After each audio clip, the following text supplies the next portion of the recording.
Hi guys! So today I wanted to talk about rereadable books, and in particular books that I love to reread. I know people have varied opinions on rereading books. I'm a massive fan for two reasons. Either because a book just makes me feel so warm and fuzzy inside and I have such good memories associated with it that it calms or relaxes me whenever I'm feeling stressed or in a reading rut or feeling just a little bit lost. Or secondly, because certain books just improve upon a rereading. On a rereading you can discover a lot more depth and intertextuality perhaps, particularly for books I might read for research purposes, for university, for my degrees. Obviously these would be pieces of classical literature. So because of this I'm a massive fan of rereading books, and I have been a rereader since a very young age. I never consider it wasted time. I know there are so many books out there and there are so many books I want to read. Sometimes familiarity wins out, and I think what's most important about reading is that you enjoy yourself. So I don't think you should deny yourself a reread if you're craving one. There are, however, a selection of books which I have read more than twice at least, so I would consider most rereadable books. The first book or series I'm going to mention is probably the obvious, and it is the Harry Potter series by J.K. Rowling. I have reread, reconsumed these books countless times. I have no idea how many at this point in my life, and not a single one has been a waste of time. In particular, I own all of the audiobooks of this series, so not only have I reread them all physically, I have listened to them a gazillion times.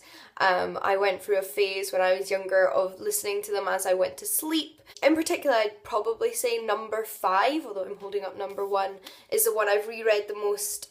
Next series is another one that I have similar feelings about to the Harry Potter series, but I don't have physical copies of, and that is the Eragon series, or the Inheritance Cycle by Christopher Paolini. They're just books and a storyline that I'm willing to consume over and over again.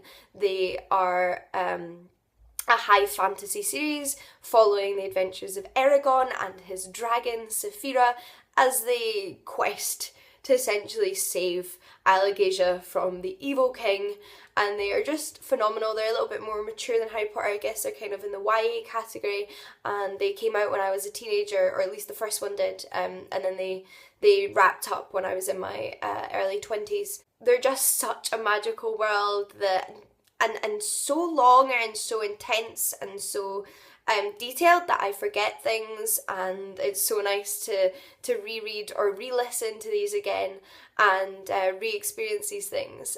The next book is actually a standalone, and it is The Penelopiad by Margaret Atwood. Now, I've mentioned this book on my channel numerous times. It is a retelling of Homer's Odyssey from Penelope's perspective by Margaret Atwood. It's part of a series of myth retellings published by Canongate.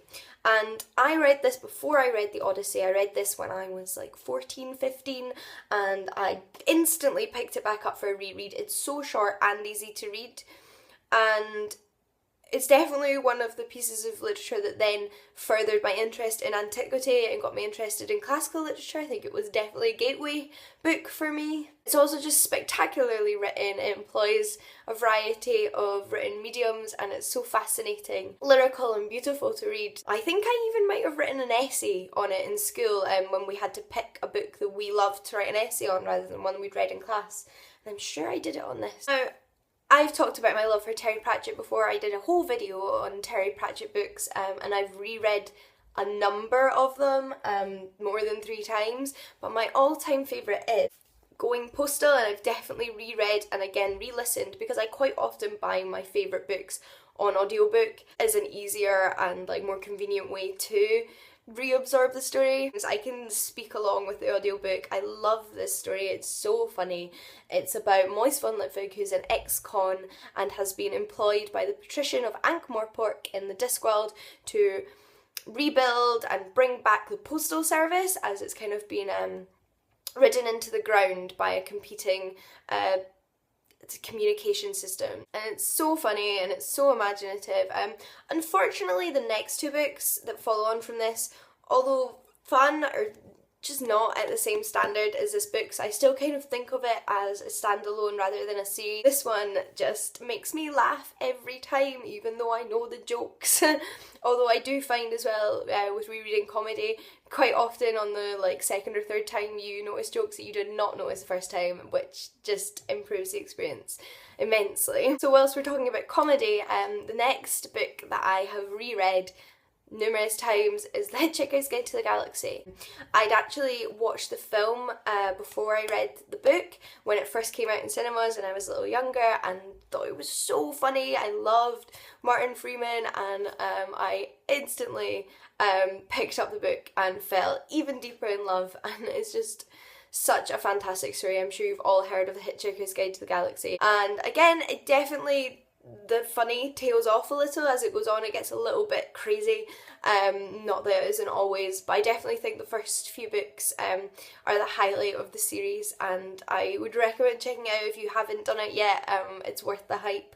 Now the next two I'm going to talk about briefly together, as they're all legit, genuine pieces of classical literature this time, and those are the epic poem Apollonius of Rhodes' Jason and the Golden Fleece from roughly the 3rd century BC, and then Longus' Daphnis and Chloe, and Achilles Tatia's Leucippe and Cleitophon from around the 2nd century AD, and these are ancient Greek novels. I read this in my 2nd year of university for a class and fell in love with it. It just really grabbed me, and I reread it after that. I've written a number of essays on this alone.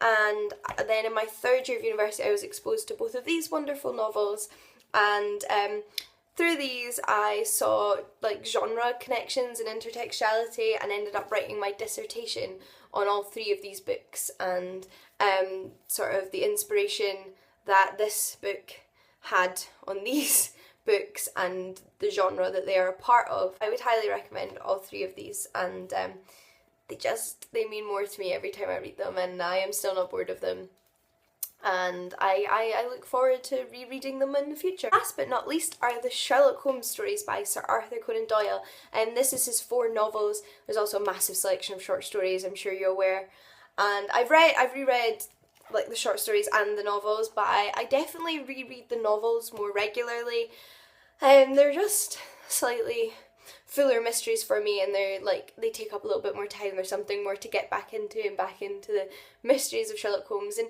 although obviously I now know the endings of all of these mysteries, there's just something about Arthur Conan Doyle's writing style and the characters and the way they speak that I just feel really comfortable and really happy when I am re-experiencing these mysteries. Those are all the stories and novels in particular that I love to reread and stand out to me as spectacular reads. I wouldn't say this is like a definitive list of my favourite books ever, but they are my rereadable books, and I know I will always find pleasure in them. But I would love to know if you have any particular books that you love to reread, because I think that really says something about a story.